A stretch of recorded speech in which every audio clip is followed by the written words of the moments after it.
ស្ដាយអនុសាកាលប្រជីវ៉ាស្នេហាអូនថ្មីថ្មីបងថ្នាក់បងថ្នមរូបស្រីអូនក៏ស្នេហ៍ថ្លៃមិនគិតមានថ្ងៃឈឺផ្សាបងស្គាល់គេអ្វីក្រុមយ៉ាងក៏ប្រែប្រួលអូនឈឺចុងឈួរព្រោះតែបងមិនអាចដូចមុនឈឺចាប់ពេកតើព្រមដើរចេញមិនស្ដាយក្រោយស្ងួនអូនព្រមដោខ្លួនទុំសិនឲ្យយកគេយើងបាយគ្នាហើយបងអើយជុំខ្វល់នឹងជីវិត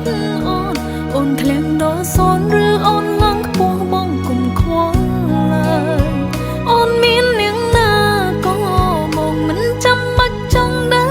ឡើយថាគេនាងក្រោយល្អឬក៏អាក្រក់ដូចបងយើងបាយគ្នាហើយបងអើយទុំថាពោះយើងអងកំលែងមានស្នាមស្រាំសាងបាបកម្មនឹងគ្នាទៀតហើយបងមាននាងថ្មីអូនក៏មាននាងថ្មីនៅគិតធ្វើអីសាងក្តីសុខរស់រៀងខ្លួនទៅ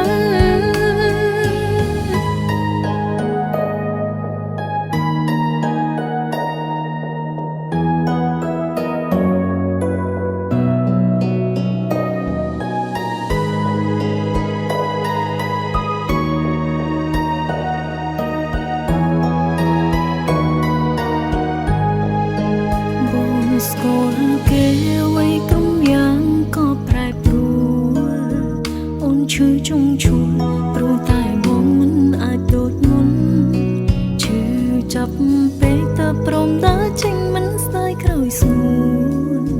អូនព្រមដោខ្លួនទុំសិនឲ្យយកគេយើងបាយគ្នាហើយបងអើយជុំខ្វល់នឹងជីវិត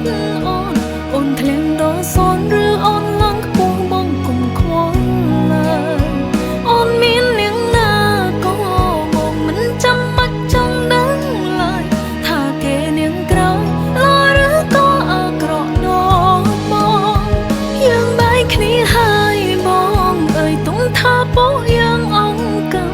លែងមានស្នាមស្រាំសាងបាបកម្មនឹងគ្នាទៀតហើយបងមាននាងថ្មីអូនក៏មាននាងថ្មីនៅគិតធ្វើអីសាងក្តីសុខរស់រៀងខ្លួនទៅយើងបាយគ្នាហើយបងអើយជុំខ្វល់នឹងជីវិតអូនធ្លាក់ដល់សនឬអូ